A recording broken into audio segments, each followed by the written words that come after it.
we're here to talk about Infested.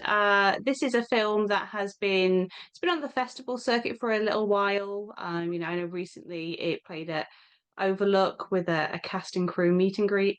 What's the reaction been out of those screenings?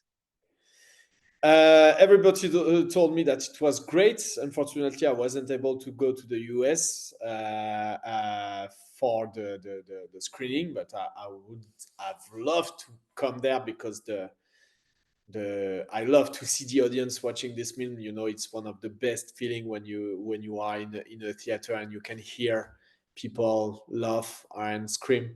And yeah, the roads in festival was really cool.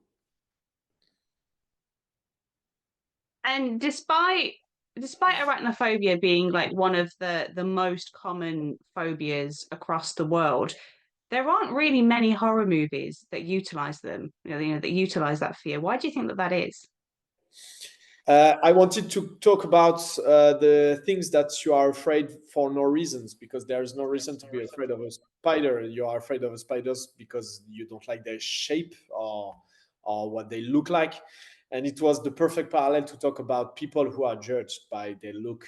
And I come from the suburbs, so I had this feeling all my life, you know, growing up in the suburbs. I have such a bad reputation in France, and when you come from the suburbs, you immediately have a bad reputation, and people think that you are this type of persons. So there was an interesting parallel about, yeah, people and things who are judged by where they come from, or what they look like. You want to put them in boxes in order to be, you know, to be happy with that. It's in a box, so I'm okay. And that's how I came up with the idea of Vermin, basically, because I wanted to do this parallel and put the spiders and suburbians in the same situation, and they are victims, and they will have to survive.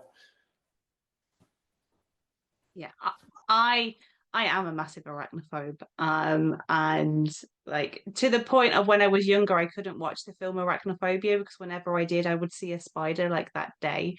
So it was like it was summoning them to come and watch it with me or something.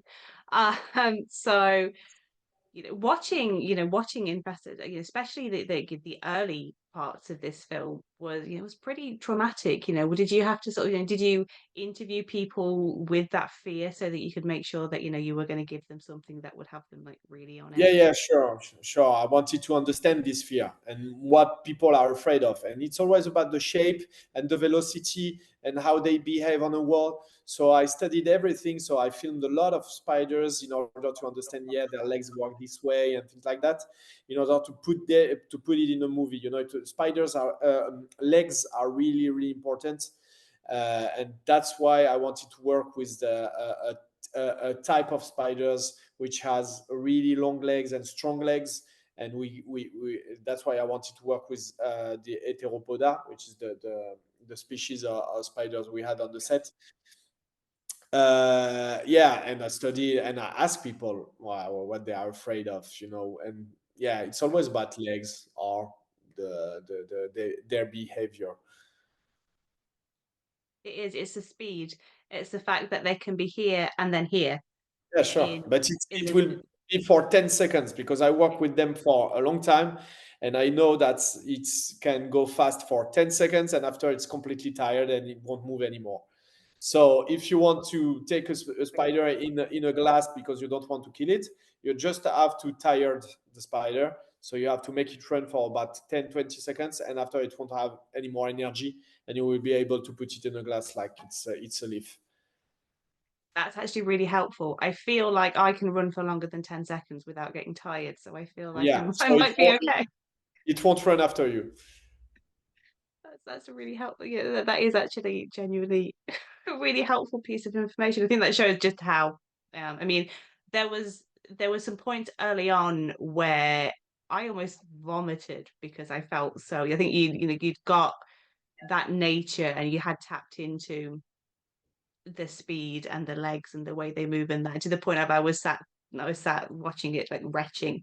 I'm sorry. So no, it's fine. It's nice. I mean, as much as a big old scary of spiders I am. My husband loves them, and he was the one that jumped during the film. So I'm like, okay, I nearly vomited, but I didn't jump. I managed to sort of like hold my nerve a little bit. So yeah, it's fine. But then how were because it is such a common phobia. How were your cast with these things? Because obviously I'm guessing it was a mix of real and practical and CG. How were the cast, at getting hands on with the real ones? Yeah, I worked with Karim, who is the guy who was responsible for the spiders, who is a big lover of insects and small animals, and we had really, yeah, deep conversation about how I wanted for them to be protected and and to put in a good area. You know, I wanted everything to be perfect for the spiders because they were the big star of the movie, and they had to be treated like big star, the big movie stars. So I wanted everything to be perfect for them. And I think that's why we were able to have so many things from them, from the real one. It's because I think that they were treated so well and we were really careful with them that they were never injured or anything. And that's how they were able to do so many things. And they were like they were trusting us, and that's why I was able to shoot so many things with real spiders, and I had so many shots with real spiders that I was able to have like my edit in mind. And immediately after shooting with the real spiders, I told the actors, okay, I did this and that, and the spiders did that, so you have to react to it. And during the editing, I will be able to put you in front of the spiders. And some of them were really brave and wanted to have a shot with the spiders, like Finnegan in the bathroom scene. He wanted, yeah, he told me, yeah, if you want me to catch it under a glass, I will do it with the real one. So I was like, yeah, let's go. Don't hurt it. Be careful with it, but let's do it for real. I mean, there are so many like great sequences, where you use these creatures. Do you have a particular favorite? I think, yeah, I love the bathroom scene because it's at the center of the movie, and it's also because it's a funny scene. And I wanted this movie to be fun. You know, I wanted people to laugh. And as soon as you show this scene in a theater with the audience, you can hear them laugh. In Spain, they even applaud, and it's really cool. And that's in 5 minutes you will live all sensations. You will fear, you will laugh, you will be tensed, and I think that's basically what I want to see in a movie.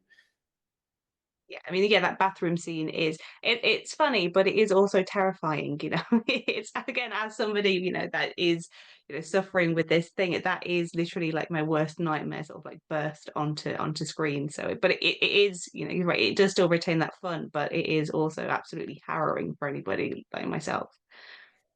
Cool. And as you said, the film, it's not just about the spiders. It has, much more, it's got a political message to say as well about, the climate of, judging people for their perceived status and worth.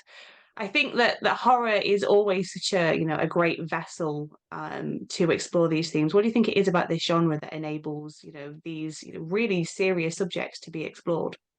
Yeah, I don't know. I think it's so fun. There are so funny movies, and yeah, you love to you live so many intense thing when you watch a genre film. It helps you understand the message, because it's not just about the message. It's about having a good time, and there is a message hidden under this entertainment part. So I think that there is like a contract of a contract is done with the audience. I will entertain you. So as soon as you are entertained, you are able to see the message I put under this layer of entertainment.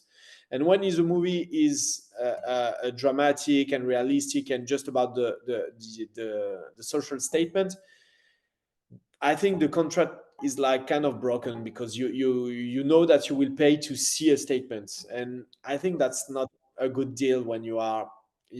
Yeah, cinema is about entertainment first of all, so that's why I think genre films are such an easy way to tell something to an audience. Yeah. And but I mean, are you hoping that maybe some people's eyes might be opened to, to the state of, some parts of the world and, what people are having to live with? I think that the movie will be, yeah, it will be felt in so many different way from where it is. I just screened the movie in Yokohama in Japan, and it was so different from Spain audience, from French audience, and from an American or an English audience. So I think that's the only thing that is universal is are the characters of the movie. And as soon as you are with the characters and you understand them, you are close to them, the movie will work. So I think, yeah, above the social statement, it's always about characters. And it was recently announced that you're attached to the next Evil Dead film. Was that something that came about after you'd made this film before? How did that all come together? I think it's everything started when the movie had two prizes in Fantastic Fest in Austin. We had best director and best movie. So my agent started to have calls and meetings and things like that, and I had many meetings with studios. And in the middle of all these studios, there was Ghost House and New Line and Warner Brothers and things like that. And the meeting went really fine because we kind of liked each other, how I would love to work, how they want to work. And yeah, I received an email telling me, yeah, what would you think about writing something about an Evil Dead? What would be your Evil Dead? And I like the question. I like the question because it gave me like 100% freedom. What would be your Evil Dead? So I'm able to write my characters, my storyline. And it was just, yeah, a proposal at the beginning. So I told them, so if I had to write an Evil Dead, it would be that. And they liked the idea, and that's why we started working with each other. But the main thing is that I wanted to have creative freedom because I come from France and I'm used to that. And I know that in the US it works differently, and the director doesn't have the same freedom. But with Ghost House, with Sam Raimi above me, it's really different. They are really protective to a director, and they really want me to work in the best condition possible. So it's really cool. I mean, having seen this film, I am now, both really looking forward to and also quite, trepidatious about seeing what, an Evil Dead film, I'm just seeing like spiders crawling all over the deadites or something and, nightmares forever. So I'm really looking forward to seeing what you've cooked up for that one. Thank you. And going back to Infested, it's arriving soon for audiences outside of festivals to see. Why do you hope that they take a chance on this film? What are they going to get out of this other than, maybe arachnophobia? Yeah, I built this film to be an intense experience, and that's all that's my promise. You will pay to see something, and you will live something, you will feel something. It will be an intense experience because that's my main goal doing my movie. I want the audience to live, to feel things through their body. That's why I worked so hard on the sound, on the image, because I want people to react physically to them. So I can promise them that they will laugh and they will scream, and maybe they can cry if they want to cry. There are so many layers, and I wanted this movie to be like a roller coaster. So they will have something to take home after watching this movie. I hope so. Well, I wish you the best of luck with the release. Thank you.